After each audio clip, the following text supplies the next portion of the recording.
Welcome to Conversations with Ann Elizabeth, the podcast inspired by my book, I'm a Registered Dietitian, Now What?, where I have the absolute joy to sit back, relax, and have a conversation about nutrition with a variety of people who share their personal story of passion and purpose, especially registered dietitians. My conversation today is with Dorria Samer, a registered dietitian with a spirit who owned her own catering business and loves being her own boss. My book, I'm a Registered Dietitian, Now What?, is available for purchase at annelizabethrd.com, where you can catch up on my blog posts and everything Ann Elizabeth. As I have started to do these conversations, I decided when I travel, I would make it a priority to meet a dietitian from the city I am visiting.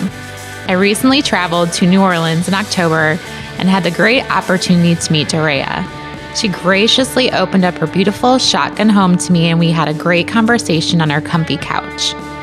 Dorria has a fascinating career so far as a registered dietitian, with her first job out of college in California, an internship, and next career moves taking place in Boston, and certain events happening in her personal life leading her to her current life and career in New Orleans. Find out how her catering business, Hurricane Katrina and Au Bon Pan, had a big part in her registered dietitian journey. Dorria lives by the mantra of not dreading Monday and has worked in or created jobs to fit this positive life goal. I hope you are inspired by her as much as I am. Please enjoy my conversation with Dorria. These questions are so easy. You get to talk about yourself, so I hope that's okay. Okay. Oh, amazing. I know. I like the idea that, and I normally would never have done this, but I feel like I have done a lot being a dietitian without really knowing what you could do, and now there's even more stuff. Mm-hmm. So my thing is like I love change, and you never think that you can't do it because we know we can. You just look it up and use your resources and ask questions. And so it's just been a really fun job. I've always wanted to be self-employed. And that's a great point, too, because you really can. You can. And I think that's kind of where I would like to go, too. So I'm sure you'll be able to. And that's why I think it's interesting to talk to you today. So yeah, it's been great. Well, so let's talk about where you got started. How did dietetics come into your life? When you wanted to go to school, where did that fit in? Well, it was, I wanted to actually be a veterinarian. So when I was growing up, I rode horses, and it was an agricultural town, and was in 4-H and did all that. And then I realized I'm probably not smart enough to be a veterinarian because there was only one vet school. But I ended up in undergrad, I was a biology major, and I was sitting next to a woman that had a nutrition book, and that really was what it was. So I said, well, what is that? And started looking through it and went, well, I bet you I could do that. And so I really didn't even know you had to do an internship. You didn't know any of those I other didn't know, components. and all I knew really was a dietitian works in the hospital, but it was chemistry, biology, a little bit of teaching, and everybody eats. So I thought I knew I needed to get a job, do something that I could get a job with after college. So I transferred to University of California at Davis, which is a really good undergrad dietetics program. And I graduated there with my BS. And I had a death in the family, so I got set back. I graduated in December. So the internship process, of course, back then was mail them out February. You find out in April. And so after I got my BS degree, I traveled a little bit with my family, and then I landed a job at California Youth Authority, even before I was a dietitian. Okay. Before I did the internship even.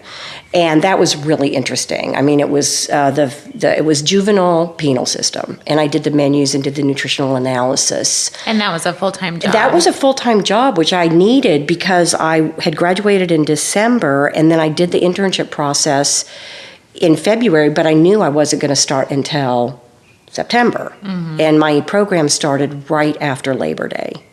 So that was an interesting full-time job, figuring it out. I had a secretary, which was really bizarre. I toured some of the penal systems into the kitchens, and I always liked production. I had catered a little bit when I was an undergrad. I had a small business. While you were going to school? While I was in college. So you always have had a love for food, obviously. I always loved baking. I was not the best cook, but I really loved baking, and I just liked quantity food production. I always enjoyed that. I just liked that was the basics to me. And I was never afraid to go into a kitchen, snoop around, sanitation. That never bothered me, which I think is also unusual just because when I got to my program in Boston, I just packed up my car, drove across the country, we had an apartment that I had arranged through the mail, and then that program was very, very intense. It was a 12-month, and it was 4 solid months of clinical. So let's go back just 1 second. Sure. So in undergrad, you had your own business. You were doing catering on the side, which was like was it kind of like another full-time job? You know what? I would do it in the summer. Okay. And then during the school year, I worked my way through college, so I was always doing something. I worked in the university center doing, administrative things. I did work for food services when they had catering special events. I would just be like the setup, the waitress, the tear down, that. Because I just, that's what I did. I was always a good, I knew we had to work, and I didn't want to have a ton of loans. Oh, smart idea. And so, and actually I didn't have any. In fact, Brigham and Women's paid me. To go to their internship. Back in the day. That's wonderful. Yeah, I got a stipend. So then you had that great opportunity to work before your internship. That was a blessing. Do you think that was beneficial? I think it was because I'd never had a real full-time show up at work. There's the secretary. This is what you need to do. Time management. And I really, really enjoyed it. It was administrative. There was really no clinical. But then I didn't have anything but my college degree at that point. And plus I needed the money because I just packed up and moved everything, and I could afford my rent with the stipend, and I could afford car insurance, and then I had like $30 left or something. But we got free food also at the Brigham, so that was a benefit. And the program was difficult, and I was very well trained, though. Completely opposite side of the country. Yeah. So you packed up your car, you started your 12-month internship, and so talk to me. What you said is very intense. Well, it's Harvard, so it was really. I was kind of shocked that they even picked me, to be honest. I had good work experience, but I didn't have a 4.0 by any means. But they had 16 interns. 8 started in July, right after the 4th of July, and then 8 started in September, right after Labor Day. And so I got the notification in April that I'd been selected, and they gave me a choice. Did you want to come in July? Oh. Did you want to come in September? And I had gotten this job with Youth Authority, so I said, well, I'll come in September. So I literally, took me about 5 days to drive across. I camped and visited. My brother was in... where was he? He was getting his PhD at that point. Stopped and visited, and then, went right into the program, and it was intense. It was, although incredibly good. How did you choose that program to apply for? East of the Mississippi. That's what you were looking for. I had never been really, I'd been to Texas in the summer times, but I thought, California, this is where everybody wants to go. This is where I'm from. Let me get out of here. I want to go somewhere different. I want to go somewhere different. How bad could it be? And I also got into the Mayo Clinic. And so I was like on the phone back then, it was all phone calls, and you got notification in the mail. And I just asked the woman, well, how cold does it get? Because I didn't know what else to ask. She was delightful. And she goes, well, we have underground walkways. So you're like, and I really went to Boston. But I really loved Boston. I was there for a total of 4 years after I finished my program. Actually, my car got stolen. During your internship? The day I finished. The day you finished? The day I finished. Well, at least you got through the internship. At least I got through the internship. And I moved because I had to move out of the apartment. The lease was up. So I found another place, and I had physically moved. But this was like during the day. My car was on the middle of the street. You could tell that somebody broke the window, blah, blah, blah. But horrible. Yeah, and so you'll never forget that day, probably. Well, no. But you were like so excited to be done with your internship, and then your car got stolen. And actually, I didn't know whether I was going to come back or go back to California at that time, or was I going to stay in Boston? So I went. Well, I guess I'll look around and see what I can get. Recovered the car. And then it just had to be fixed. So that took about a month. But anyway, and I was hired at the time. I knew I didn't want to do acute care. So what was the focus of your internship then? It was very clinical. Very clinical. I was assuming. It was very, very clinical. We had a burn unit. Oh. So I did 2 weeks in the burn unit. What did you think of the burn unit? I did not dislike it. It was hard to see people in pain. Mm-hmm. And of course, we were the food nag, the formulas, you need 4,800 calories a day. Mm-hmm. So we would do enteral feedings overnight. But, these high calorie, high protein milkshakes or eggnogs or puddings or, ice cream sundaes. And it was just, I remember the unit was it felt like it was about 80 or 85 degrees because they couldn't even put a sheet over some of the patients. Oh and God. It was just pain management, anorexia, incredible caloric protein requirements. And I just really felt like, it was math calculation, and then it was just whatever it is that you want, we'll try to get it for you, whatever it is that appeals, pushing the fluids. But it was a really good experience. I don't think a lot of dietitians get an experience. I actually did get a burn unit experience. Not very many people do, so that's why I asked how you liked it. Well, did you enjoy yours? I kind of like you. It was just, you just kind of are grasping at straws to do anything to make them comfortable and get their nutrition. And yeah, it's very heart-wrenching. It was very heart-wrenching. And then, of course, it was a 2-week span, so I never got to see them go home. Or what happened, exactly. After that. But we also had a clinical research center. So they were doing metabolic research. And so that was a 2-week rotation also. Wonderful. And then back then they had a nutrition support team. So not just anybody did the enteral and the TPN. So we had a physician, a couple of physicians, a couple of nurses, and we rounded with them for 2 weeks. And there was this lovely dietitian. She was intimidating because she must have been brilliant to be on that team. And she was very statuesque and very nice. And so that was towards the end of the program because you needed to have a lot of background, and even still, you totally felt insecure about it. But I was very well trained with all that. And then we did the outpatient in the hospital. Mm. And then I did do WIC and Head Start. But then you knew after that acute care was not. I knew within the first month. You did? Yes. So how did the job search go then? You said you got a job. I finished my program and was just kind of scouting around. I mean, there was a lot of dietetic interns in Boston. There was Mass General and there was the Deaconess. So competition. There was a lot of people looking. But I knew I wanted to do something administrative more. And I applied for this job. It was for a company called Hillhaven, which at that time was a national chain of nursing homes, essentially. Okay. Now we like to call them long-term care. And the woman that hired me was also a Brigham graduate, and she sort of mentored me.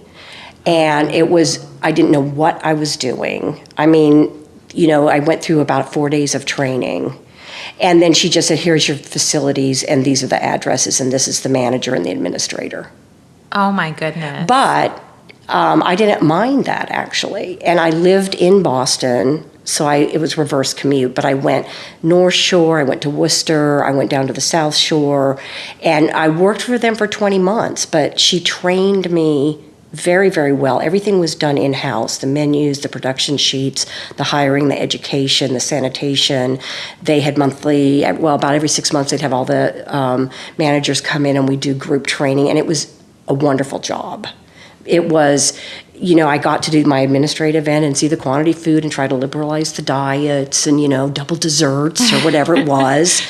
And it wasn't clinically that challenging. It's more so now the acuity is a lot higher than it was, whenever this was 34 years ago. But once I was restless because I wanted to be self-employed. And then I realized, well, I can be. And so I gave my notice and I started my little catering thing again. It was called True Concessions. And I got a kitchen and I marketed, when you go to Boston, there's Route 128 and it goes around the periphery of the city. And there's where all the businesses are. So I had the idea. Is that where your business then? I had a kitchen sort of centrally located, but that was my market base. Okay. So what I did is I was doing everything homemade, all my own baking. I did a lot of salads. I did spinach salads. I did homemade. I think I did a curried chicken salad. I did a dill tuna salad.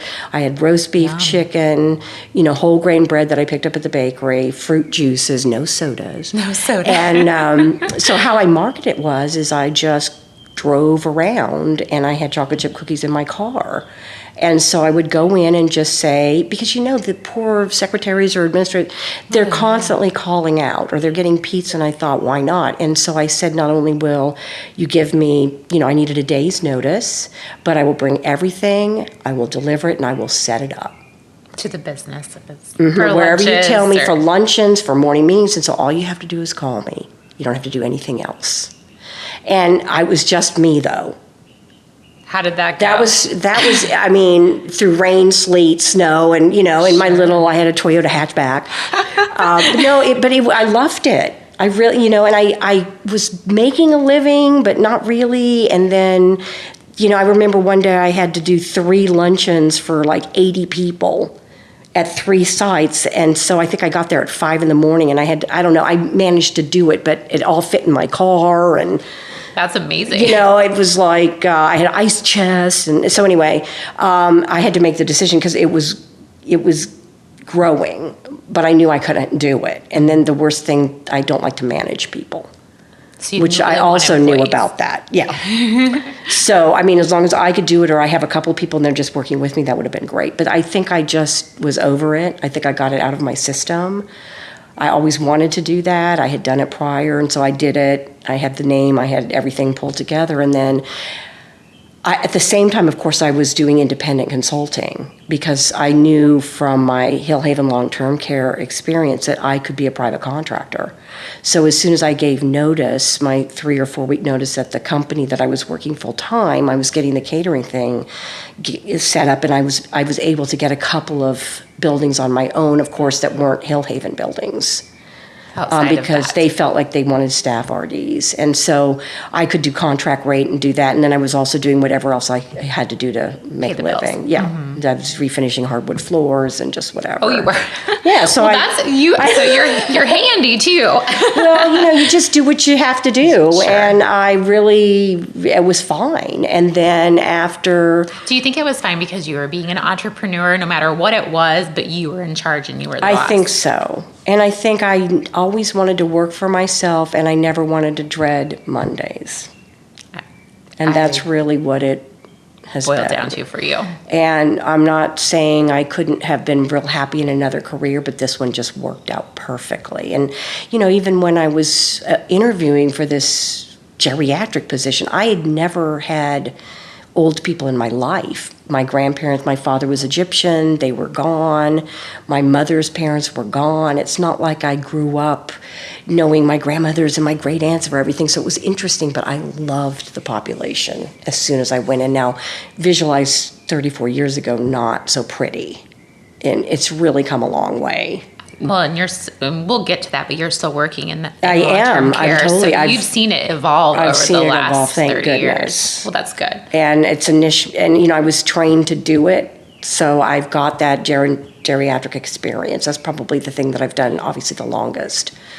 And I just still love it. It's amazing. Quality of life. You're really quality of life, because what else do they look forward to? So true. I've been fortunate because I have 3 contracts in New Orleans that they're no chains, so I'm not micromanaged. I have a very generous food budgets, so we could do a lot of different things with the menus. Really good care. Good. Really good nursing. And I've managed, did take me probably about 15 years of being at these other buildings. When I moved here after being in San Francisco, I found there was a lot more job opportunities consulting. in this area. in this area. So let's back up. So you got done with the catering business in Boston. Right. So did you go back to San Francisco area? I ended up, my brother was getting his MBA at Stanford, and he was working with an Australian woman that wanted to sell Australian New Zealand Army Corps cookies. They're called Anzacs. And they're like a very well-known cookie in Australia and New Zealand. They were developed for World War I, incredibly long shelf life. They're very nutritious. They've got sunflower seeds, oatmeal, whole grain flour, dried apricots. They sound delicious. And she had the recipe, and she was beautiful. She was from Melbourne, Australia. She had the accent, so she was the marketer. And my job was to get the cookie production into a quantity food production bakery. So at the beginning, when I left Boston, drove back, and her name was Christine, and we were literally going in at 8 o'clock to a bakery after the bakery hours were closed, and we would bake from 8 till midnight, the two of us. Get the recipe down. No, she got the recipe down. We would make 6 to 10 dozen every night, and then we actually got them into Neiman Marcus. I mean, these were a high-end $3 cookie 25 years ago. They were a 2-ounce portion. We would hand dip them in white chocolate. Delicious. They sound delicious. Do you still make them? Well, somewhere they do. Somewhere they do. I landed back in California 4 years after I left, right around Labor Day in '85. And started working with her, but of course had to have another real job. So I started again trying to get contract work, and I was able to get a building here, a building there, but again, incredibly competitive. And so I would work with her late afternoon, evenings, and then I also I worked at a music recording studio. I got a job there as receptionist. So, I was just doing what I needed to do to live. And this was before Silicon Valley, where now it's like it's really priced out. But again, I was home, my home state. I always fantasized about being back in San Francisco, so that was delightful. And then, unfortunately, the Anzac business folded after I'd been there 6 months. We were getting it into the bakery. They still had to be hand formed because that's your production cost, is the labor. And we were working it, and then I think she went back to Australia. She just it was just like, oh God. But now so anyway.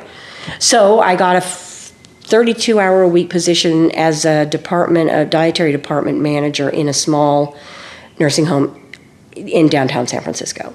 So I became like a real person in a real job. So that was the last real job I probably really ever had. And how did that mean? I mean, like, how did you feel in that real person job, as you call it? Yeah, well, I was working for somebody, but I kind of was excited about it because I had worked with those people sort of under me when I was a consultant. So I got it. But I really got it when I had to do it. The staffing and the training and the scheduling and, covering. And it was a real melting pot because it was San Francisco. So I had a gentleman from Thailand, a gentleman from China, African American, Hispanic. Loved my staff. It was a standalone building. Private pay. It was lovely care. I felt really good about that. But of course, I got restless and burned out, as was what I do. So I stuck that out for about 15 months, and then had built up enough private practice again, and I was pretty happy. And then I met a man, and he was moving to New Orleans. And that's how I got here in '89. So I was in San Francisco for 4 years, and he was actually in the Los Angeles area, but he was a friend of a friend. And so he goes, we're moving there. They wrote software. They were at the beginning of three-dimensional computer modeling for chemists. Oh. So this is in the very early '80s. His brother had done his PhD thesis on this. So he had a small business. And his girlfriend got a residency at Charity Hospital in emergency room. And that's one of the most challenging, best ER residency because it's slice of life, New Orleans. So it was a 3-year commitment. I said, why not? So gave my notice, got in the car, and we drove here. And I fell in love with it. I finally found where I feel like I belong after After, seeing trying to get around as best I can. And I've been here ever since. The relationship didn't work out. They stayed here for the 3 years of the residency. There were 8 of us that moved because the whole little company got picked up. And I'm the only one that liked it. And you're the only one that stayed? I'm the only one that stayed. So after the 3 years, they went to Santa Fe. I said, see you later. And I've been here ever since. Well, that was part of your journey then. You were meant to come here. I think I really was meant to come here. I really think I was. And then when I moved here, I, of course, didn't have a job. He had the job. And then I got hired at Nicholls State University to be an adjunct because their PhD was on sabbatical.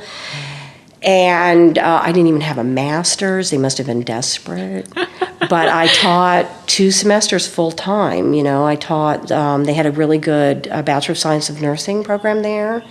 And of course, a 4-year dietetics degree. I was going to ask, they had a dietetics degree as well. They did, and I think there were 12 people.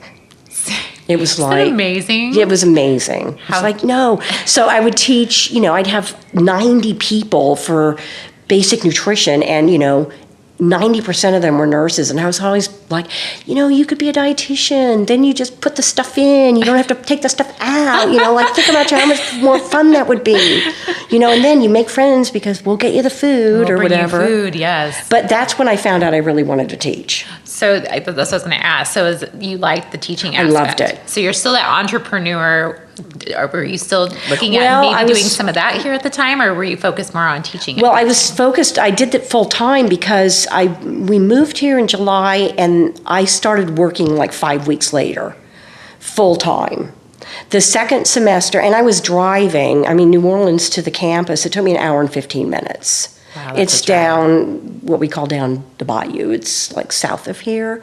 So I was still living in the quarter, and I would drive there every morning. And the second semester, I finagled it so that I had Friday off. So I said, look, can we do Tuesday, Thursday, Monday, Wednesday? And they said, okay. That's amazing. So, and then I started contracting on that Friday.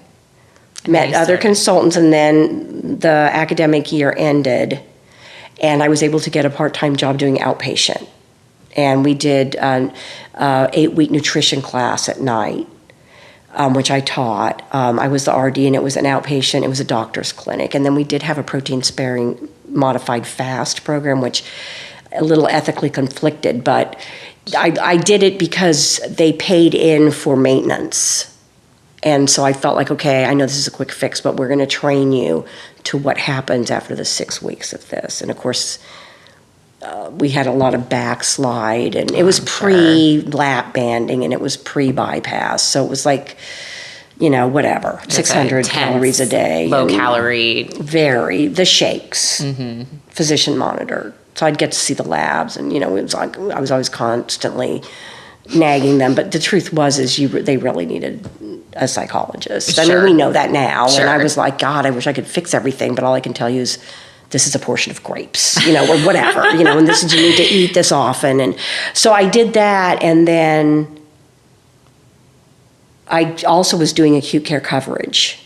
At the same time that At the same time, were doing that? Yeah, so I was the 3 days at Brown McCarty, I worked 3 days a week, and then I've always worked more than full time. You work a lot. I've always worked a lot, and I've never minded it because I was raised to work really hard. I love working. I love what I do. That's the point. I love what I do, and I don't dread Mondays.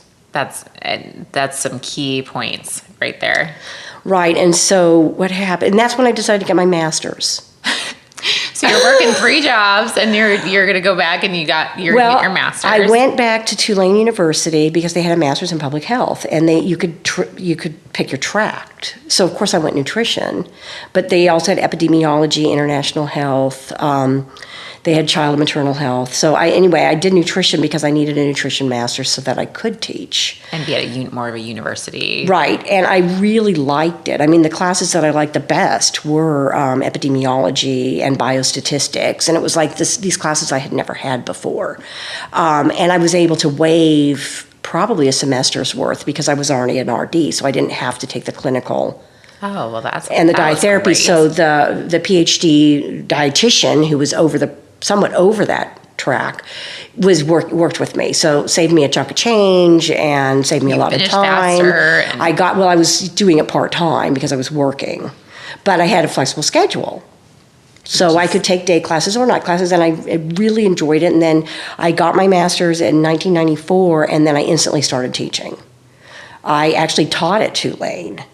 They hired me to teach the undergraduate. Well, back then they had a internship program that was hooked with a master's degree. Which is what they're going to now. Which is what they're going back to, Yes. which is so interesting. And so those 8 people needed diet therapy, pathophysiology, and clinical nutrition. And so I became an adjunct there and taught. And then I preceptored them during the internship. And then I also started teaching at a BSN nursing school that home headquartered in Mississippi, but they had a New Orleans campus. Did that for 10 years. It was 23 chapters in 10 weeks. It was basic nutrition and diet therapy, and that was the only classes that these students would get. Wow. So it was a 3.5-hour lecture, and I would do it once a week. That's an intense class. It was very intense, and I tried to make it as entertaining as I could. But I just, even back then, it's a long stretch, and trying to keep them awake, and I think nurses. It just seems like they really hated that class. They really did hate that class. And I taught adjunct for a while. Did you? I did, and I had mostly nurses too, and they just were checked out all the time. But I taught a 3.5-hour class. Good for so you. I know exactly how you feel about trying to keep them entertained. Keep them entertained. And I was mean, man. I was like, because you know what it was? Remember, I had worked at this private hospital doing coverage. There was a small boutique hospital right near where I was doing my outpatient. And they had one dietitian. So she gets ill or she has a baby, I would cover for her. Okay. So I'd cram that in too. And we know nurses can give nutrition advice, and we know that sometimes it's not accurate. And I never forgot that. So when I was teaching, I'm like, I will never walk down the hall and see you telling somebody weird crap about the wrong information. Don't eat grapes and orange juice pounded down. You know what I mean? So I was mean, and I told them that from the get-go. Like, you paid a lot of money. You're going to learn this crap. You're going to learn the exchange list. And you're going to learn it correctly. And you're going to learn it correctly. And the TPN calculations, I taught them that. I'm like, it's just algebra. 50% of you are going to miss this, but you can do it. It's just algebra. And, 50% of them missed it every single exam.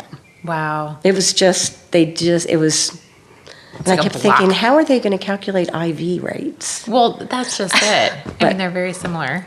Anyway, so I got burned out. Sure. Well, from your experience, that would be very, very exhausting to some point. So after you got burned out on that. Yeah. So then I started doing dialysis. I had a friend which is completely on another separate area. What dietitian wants to work in dialysis? Nobody wants to do it, but I'm telling you, that's a fun job. You enjoyed it. I was horrified because I thought I was going to kill them because I really didn't know what I was doing. And when you learn all that stuff, it's scary. It's very scary. But then if you just step back and go, well, what's the priority here? And the interesting thing was I didn't do hemodialysis. I always did peritoneal. Oh. Because there was a few nephrologists that I was able to hook up with. The dietitian friend that got me the position had been doing hemo. And she didn't want to do PD. But most people don't. He was committed. We had 40, this is in 1992. I actually got this job while I was in my master's program. And we had 45 PD patients. And I would see 8 to 10 of them every Thursday. That's intense. It was very intense. And I was not really trained that well. I think I spent a day with her. And peritoneal is much different than hemo. It was creepy, and although low and slow. Back in the day, they would do the manual exchanges during the day. Now we cycle overnight. Okay. And so, but I loved it because it was like you got a relationship. And, most of them actually would listen, and then they would come back the next month and I go, well, look, your phosphorus is in line now. Wow, your protein went up, your albumin went up. This is excellent. And how do you feel? And so I've been doing that ever since. I started it in 93. I think I did it for 6 years.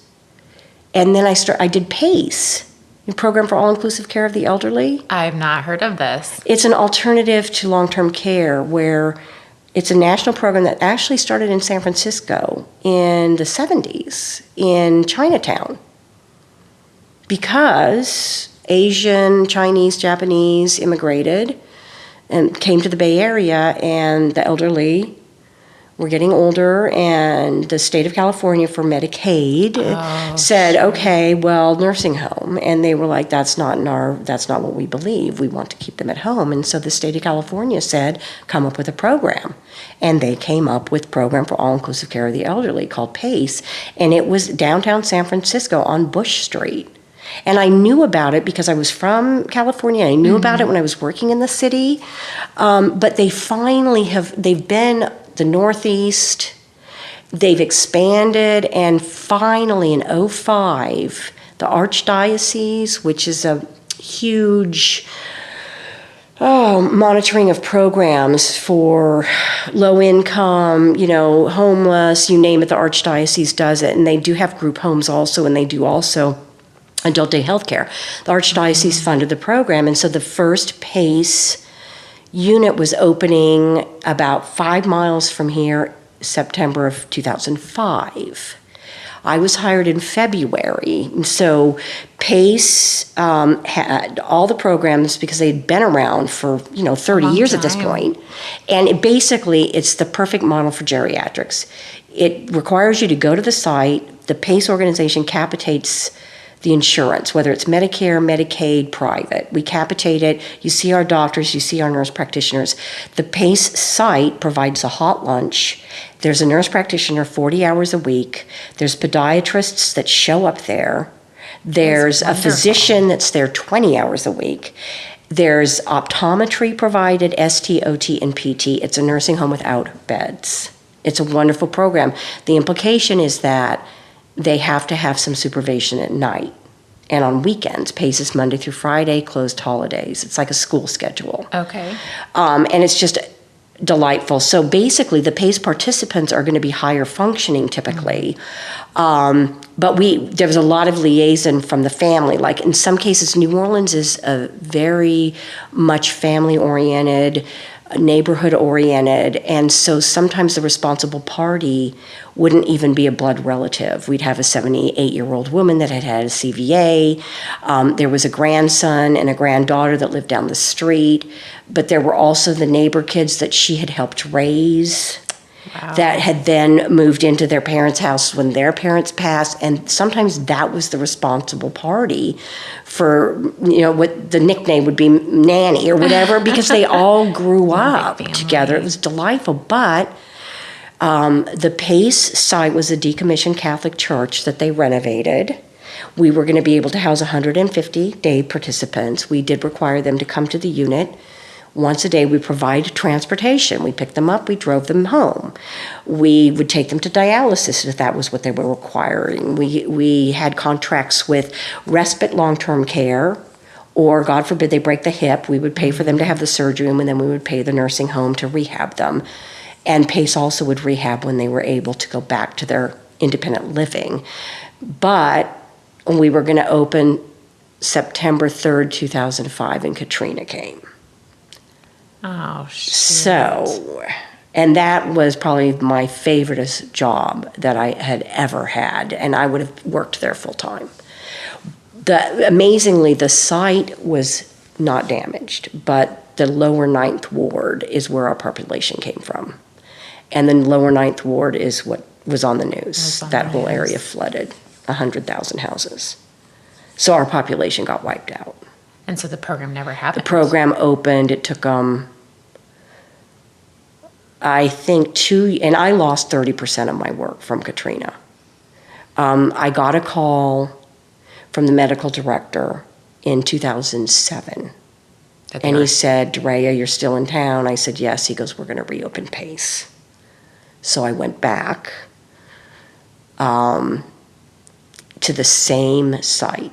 And it was really difficult because I was the only, there was myself and a van driver from the original team of 30 people. That was hired. And the original, what I jokingly called Pace One because it never opened, was a wonderful, wonderful team of people, very committed, long-term care. I knew the music therapist that was going to be there. I knew the therapists. I knew the nurse practitioner. She was excellent. The medical director was a delightful gentleman. The physicians, I mean, it was just the best situation. I was totally invested. And I would still be at Pace. So they did Pace 2. So I went back and redid the entire thing because we had to get inspected by the PACE organization, the Adult Day Healthcare Program. We had to be certified by them, and then we also had to be, the state came in because it was also considered long-term care. So we had to go through 3 surveys all over again. And that takes a lot of time. It did take a lot of time, but I think I got called maybe April of '07, and we were open by October because we knew how to do it. You already essentially. had it. And it was the same site, so that was up to code.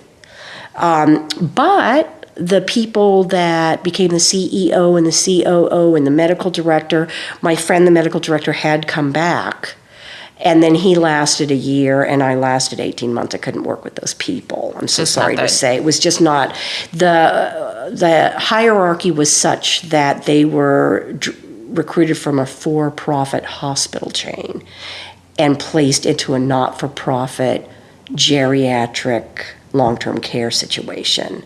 And it was numbers. They wanted the numbers. And when you when you're admitting a geriatric person to that kind of a program, it's all about the family support. And we had concerns, and we would be ultimately responsible for whatever happened to that person. Of course.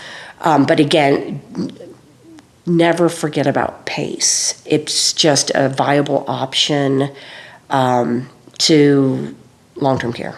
So nursing home without beds, everything that you get in long-term care, you get at PACE. So again, that long-term care is That's always why kind of I been fell in the bag into it. It's one of your passions, obviously. Well, it is. That's the one consistent. I will always do it. The joke is, as you know, perhaps, that we work in the field to make it better when we get there. Well, absolutely. And that's, and I've just it's just been a tremendously hard situation to figure out because, I think long-term care started in the 70s. Before then, you had a heart attack and you actually died, or you had 10 kids and 3 of them liked you. And so somebody so would step up. But, that's totally shifted now. I go to long-term care buildings that are private pay that it's $10,000 a month. For that individual client. To stay in the $10,000 a month. And then I work at the normal one that will take, Medicare when you're skilled, but Medicaid, and they get reimbursed, $90 a day. Yeah. And yet we do the food and we do the care. And I'm committed, but I'm really enjoying the dialysis. I really like that. So you're still doing the long-term care, so you're still consulting. I have 3 nursing homes that I consult in, and I've also done group homes. Okay. For the developmentally disabled. I've also consulted in Alzheimer's group homes, which is a wonderful concept. It's a very good concept. Excellent concept. And that actually is an alternate for long-term care where they're all over. Is there a lot of those facilities in this There area? more and more and more. In New Orleans, there's up. more and more and more. The one woman that was really spearheading it, I met her through the long-term care probably in the late 90s. She was cutting edge in the research for that, and she was a nurse by training, I believe. She has now left the state, but I worked at all of her homes, did all the menu writing. I would go there about every 3 months for sanitation, checking on the residents. There was no regs for a dietitian, just only that we had to sign the menu off. And it was just lovely. So it was like a home environment, obviously, private bedrooms, and the kitchens were made safe, and they had 24/7 staff, and it was like the CNA was also sometimes doing the meal prep, also doing the activities, driving the van. It was delightful. So that's another great aspect about long-term care that probably a lot of dietitians don't know exists. Group homes as well and as assisted living. Homes. They're tightening down because I've seen assisted living is also a wonderful concept. No federal funds. It's out of pocket. All out of pocket. And if you have the money, you want to stay in assisted as long as you possibly can because you don't want to go to that nursing home. So now we have CCRs, continuing care retirement communities, and I work at one of those right now where we have independent apartments for 10 to 12 people. I think it's on the campus. So I think we do provide supper, the night meal, but they don't have to get it. And then they have little galley kitchens in their little apartment, and then I think we check on them in the morning to make sure they're alive. But they're independent. They live on the campus. And then we have assisted living, and the problem I'm seeing with assisted living is the participant nor the family wants to make that decision to go to skilled. So they're going to start really cracking down, I think, on the regs for assisted because the sentinel event happens. And it probably happens 3 months after they probably should have moved. So I think that's and I think it's also a responsibility for the management when somebody goes into assisted that they're really didactic and go, this is what you have to do or you cannot stay. Well, and you probably play an important role in that too I should. But you don't. I don't because I'll go to the assisted living, so they all eat together. This one facility that I go to every single Thursday, all day, is they've got the skilled. They also have a locked Alzheimer's. Okay, so now we're seeing everything full circle. So they have assisted living that's 33 people. So they actually have a locked assisted living for dementia care. So they have that dining room, and then the other 2 floors of the building, those, I guess, assisted living participants come to another dining room. So I cruise around, and then, it's always like, somebody burned the meatloaf. I mean, the assisted living population is more about, whoever cooked that soup needs to be fired, or, how dare you, this is ugly on the plate, and I'm like, oh, I'm so sorry, let me see what I can do, So assisted living still, but I will go do individual consultations upon request. And it's a social worker, and I've been at this building for over 10 years, so I just kind of cruise. And all the nurses, when you're consultants, you go right away to the DON when you walk in. You go to the dietary manager, which everybody has to be a CDM now. Hallelujah. I know that is a very good thing. That's a very good thing. Very good thing. So I just am told about what's going on. So it's really that, as you have to be the person that can smooth the feathers of everybody and nod and smile a lot. But like you said, when the meatloaf gets burnt, you just I'm so sorry. I'm so Shame sorry. on them. I'll make sure that doesn't happen again. We'll catch up on it next time.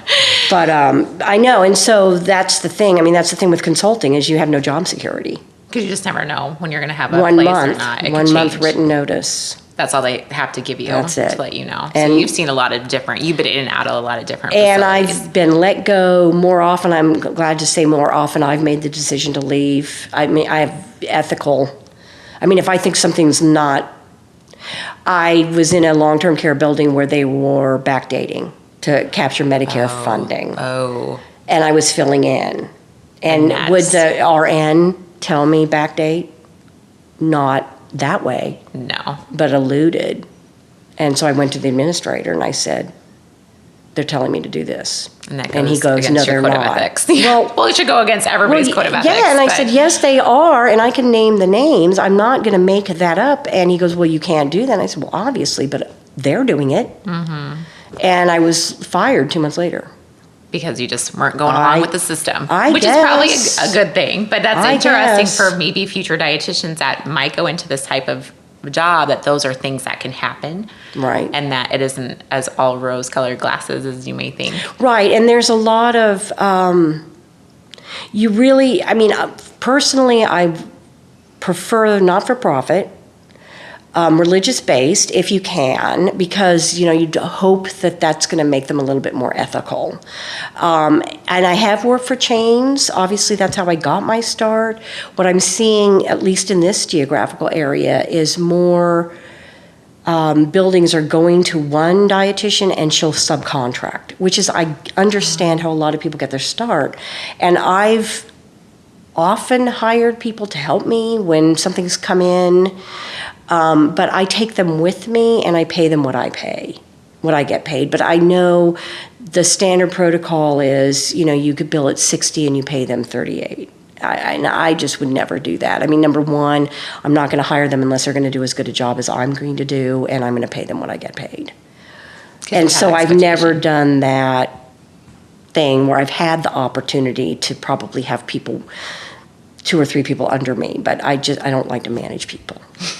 Going back to that entrepreneurial spirit. Yeah. I know that. So you're currently doing your long-term care Yes. contracting, and then you are also still teaching. I'm not teaching currently, but I'm doing my peritoneal dialysis clinics, which I'm there 5, so which I love. how many peritoneals do you have now? Like you said, you had 42. That was way long. Now I think our census is right at 30, and I'm underemployed, which has always creeped me out.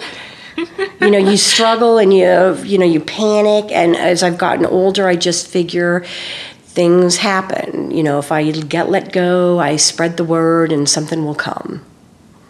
So I'm underemployed currently, but I'm going to be doing maternity coverage for the full-time hemo RD. Okay. Which I'll just cram it in. I know I opened that unit, I've done hemo, and I actually still know a lot of those patients on that side.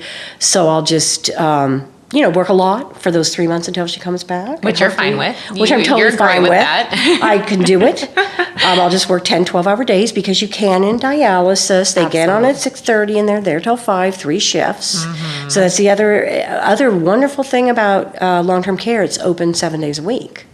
So if you need to take a day, you can make it up on Saturday, or you can work a really long day. That's a really good point. And I had my daughter, I was a single mother, I was self-employed, and I went back to work 10 days and took her with me.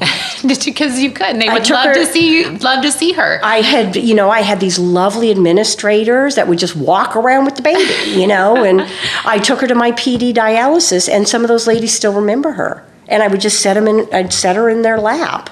Well, it's interesting that you say that, because I think like in those situations of working in long-term care and dialysis, you build a family relationship with these clients. I do with mostly the administrator. And you know what? Who doesn't love a baby? Who doesn't love a baby Sure. or a puppy?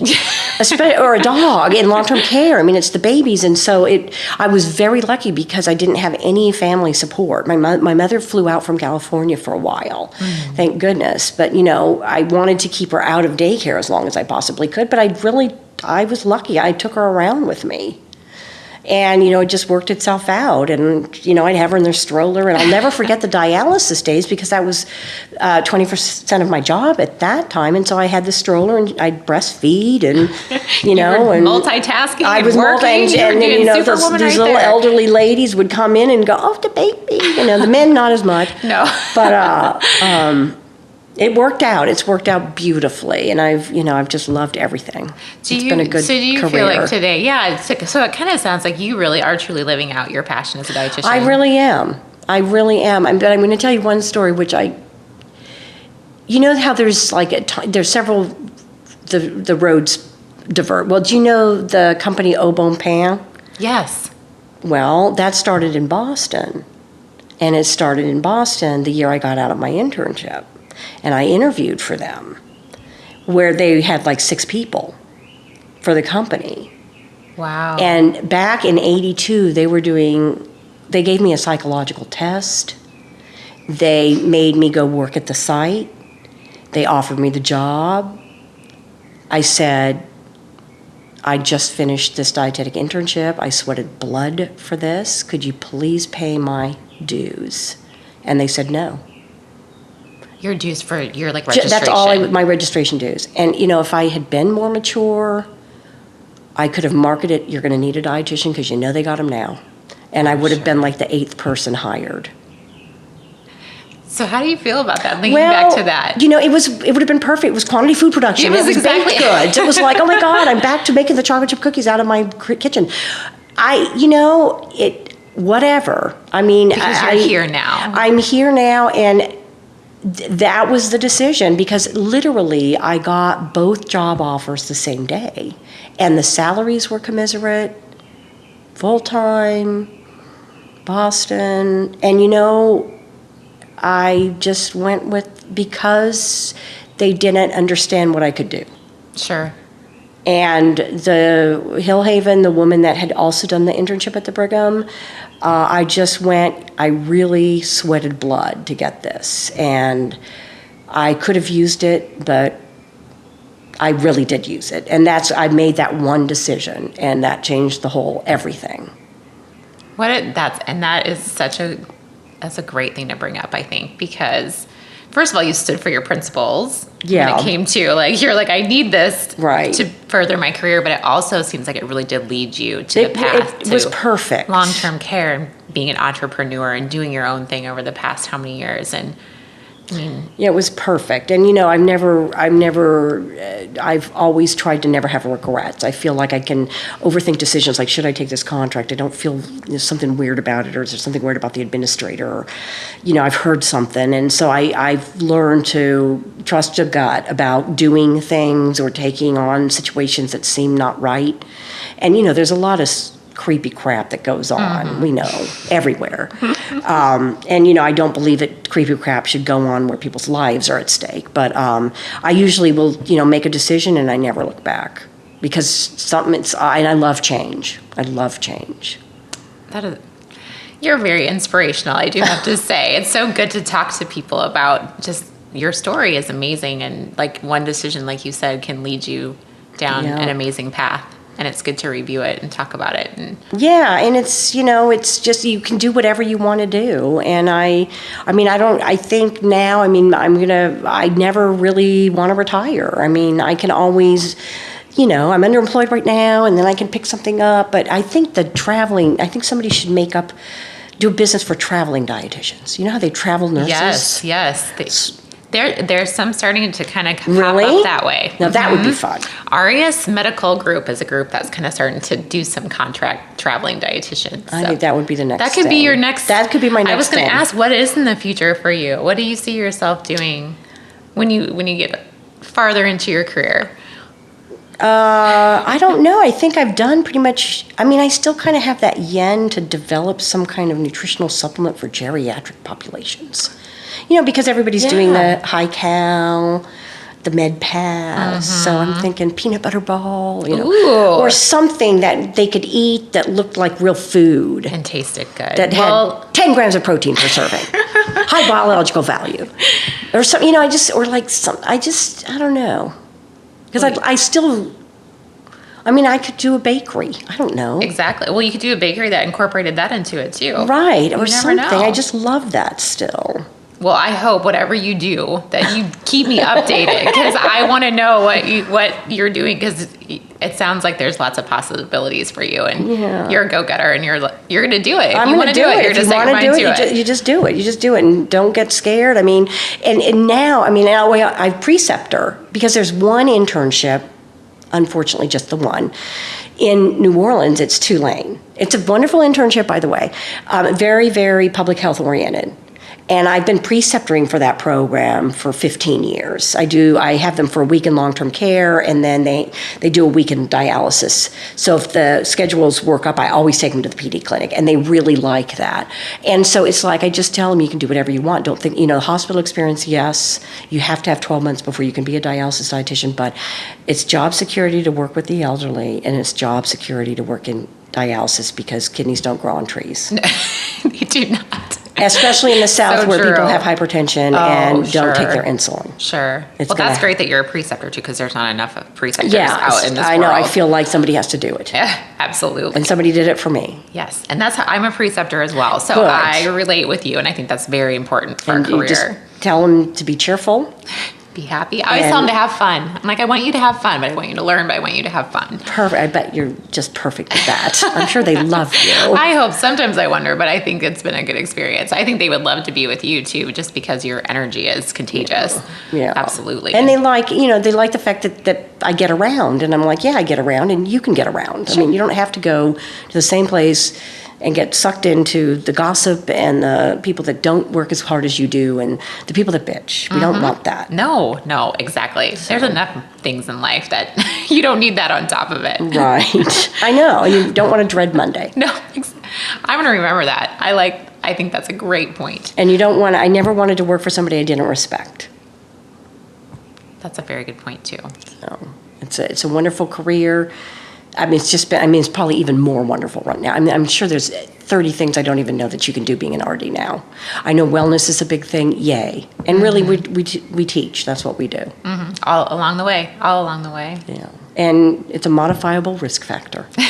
It is. We can, and that's why we do what we do. That's why you didn't become a veterinarian. Well, I still would have loved it. But, again, I'm sure I wouldn't have gotten into vet school. Well, I have some fun questions for you. Okay. So these are just whatever comes to mind for you. What's your favorite food? Shrimp remoulade. Ooh. Do you have a great recipe for that? Yes, it's very easy. 4 ingredients. You might have to email that to me. Yes. No, and I like, of course, chocolate cake. Chocolate cake. And I love raw oysters. Do you? I love raw oysters, yes. We're in a good place for that. Yes. Is there a raw oyster festival too in Yes, New of Orleans? course there's an oyster fest. It's coming up. There's a gumbo fest next week. Oh my gosh, there's something to do all the time. Right, there's gumbo competing with the barbecue and blues fest. Ooh, that sounds... So yeah, that's going to be tough. What's your least favorite food? Well, I don't eat meat. I'm a vegetarian. Oh, very And I've good. been one probably since I was 20. So yeah, I know. So I just don't get it. But you do seafood?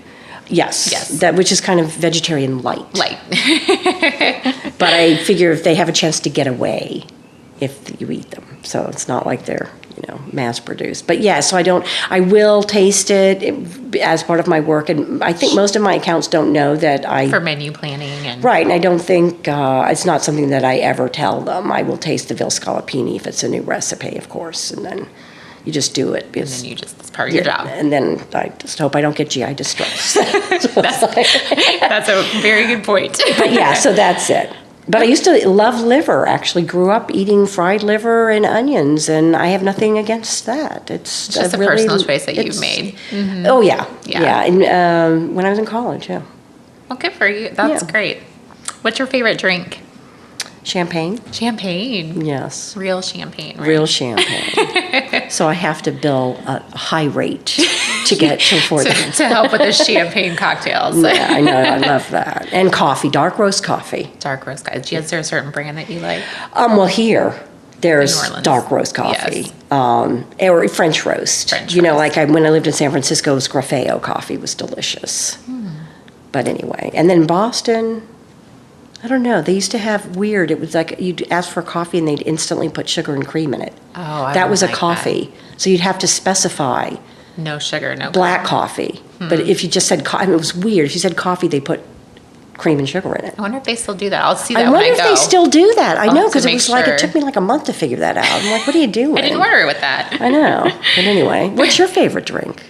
My favorite drink, I would say I really enjoy vodka. I have a special place in my heart for that also, yes. Very good for a cocktail Yes. drink. And then water. I am a big water drinker. Yes. That's about my two, and I combine the two. Oh, that's Vodka water. Yeah, no, that makes sense. And then you're hydrating. Yes. And you can put a little orange juice in it Exactly. occasionally. A little lemon lime twist. There you go. What's your least favorite drink?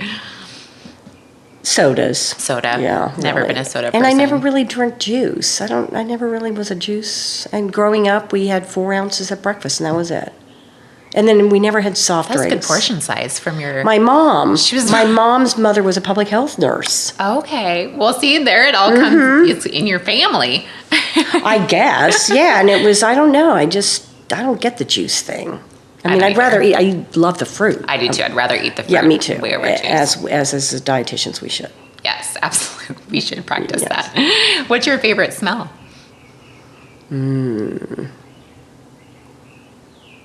Lavender. Lavender. Yeah, I like that. What's your least favorite And smell? garlic. Garlic? Yes, You cook a lot with garlic? I do. Do you? Garlic and onions, Good combination. definitely. They've got to be good for you. What's your least favorite smell?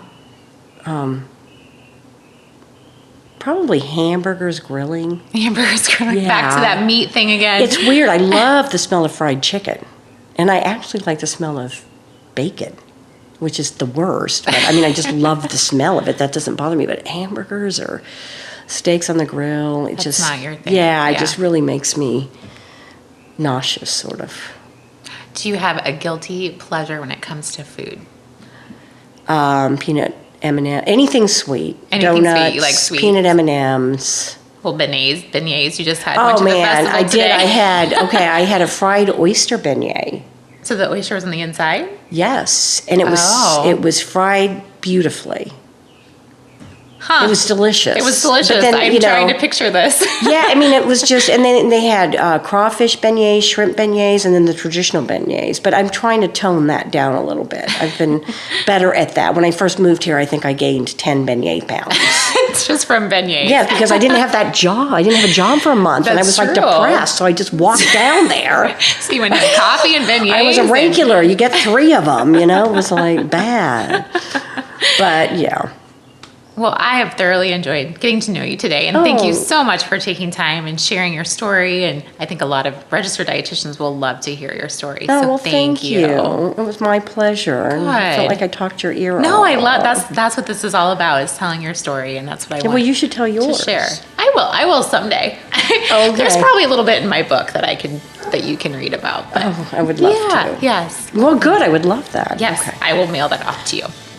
Okay, I appreciate it. Yeah. Well, thanks so much today. How easy was that? Well, it was kind of, it's been a fun life. I think it sounds like you've had just a lot of fun. I have no regrets. Yeah. It's a wonderful place to land. I absolutely loved meeting and getting to know Dorria. I hope we cross paths again, and I hope she was an inspiration to you. I cannot wait to see what she does next in her journey. Please go to AnnElizabethRD.com, where my book, I'm a Registered Dietitian, Now What, is available for purchase, and you can find all the show notes and links to things we talked about, and connect with me on Twitter, Instagram, at AnnElizabethRD. Remember to be great always, find the joy in each day, and start a conversation that truly matters.